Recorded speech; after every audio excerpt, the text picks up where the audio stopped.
पंढरीचा वास, चंद्रभागे स्नान, आणिक दर्शन विठोबाचे.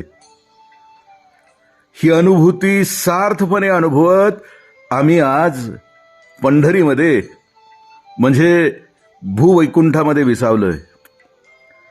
माहेरी अगदी लाडात वाढलेली आणि सासरी खूप जाच सहन करणारी लाडकी लेक खूप दिवसांनी माहेरी आल्यानंतर तिच्या अंतःकरणामध्ये जे हर्षयुक्त गलबल नसतं ते आम्ही आज अनुभवतोय.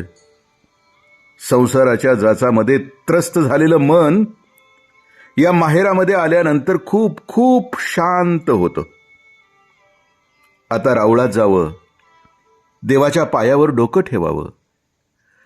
आमच्या दैनंदिन जीवनामध्ये 1000 वेळा होणारी तगमग सांगावी, झालेल्या सगळ्या चुका सांगाव्यात, त्याची माफी मागावी आणि परत आमचं कुठंच पतन व्हायला नको तशी ताकद तूच आम्हाला दे असं मागणं, त्याला मनापासून मागावं.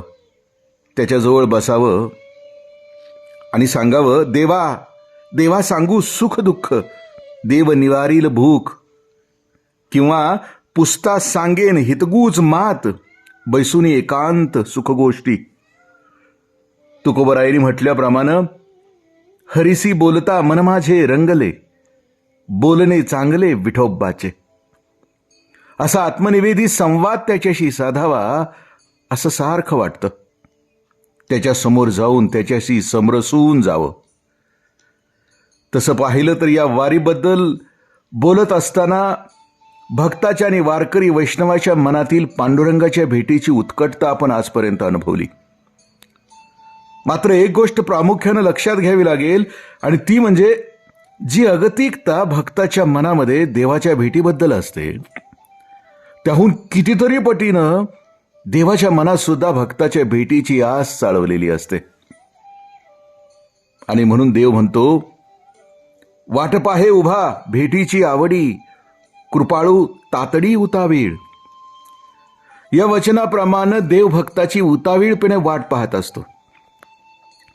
मुळात देव आणि भक्त यांच्यामध्ये होणारी ही अंतरक्रिया खूप परस्परपूरक असते आणि म्हणून देवाला देवत्व येण्यासाठी भक्ताचं असणं खूप गरजेचं असतं आणि भक्ताला भक्ती करण्यासाठी देवाचं असणंही खूप गरजेचं असतं.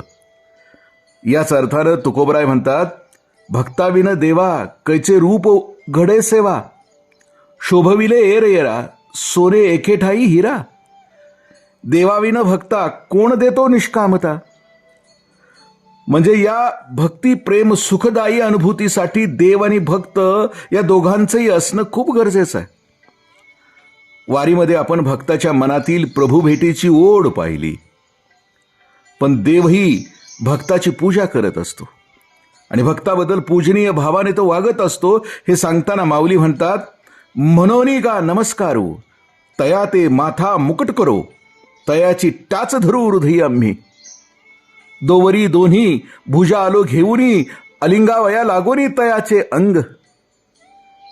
नामदेवरायांसाठी तर देवाने लिहिलेल्या एका अभंगामध्ये देवाच्या मनातील भक्तभेटीची असीम अर्थता दिसून येते. आपल्या प्रेमभंडारी मृदुवाणीने देव म्हणतात, आषाढी कार्तिकी विसरू नका मज, सांगत असे गुज पांडुरंग.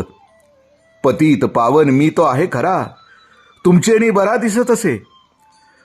तुम्ही जाता गावा हुरूर माझ्या जीवा, भेटाल केधवा मज लागी. धावून या देव गळा घाली मिठी, स्फुंद स्फुंदोनी गोष्टी बोलत असे. तिन्ही त्रिभुवनी मज नाही कोणी, म्हणे चक्रपाणी नामयासी. या अभंगामध्ये स्वतः देवशाप्रमाणे एखाद्या आईची लेकरं त्या आईला सोडून दूर राहायला जाऊ लागल्यानंतर आई जो हृदयाचा विलाप करते, त्याच विलापी वाणीने भक्तांना सांगतात की आषाढी आणि कार्तिकीला मला विसरू नका. ही माझ्या मनातलं मी गुज तुम्हाला सांगतो आहे. भक्तिप्रेम सुखाचा खूप देखणा मिलाफ इथं आज अनुभवायला मिळतो.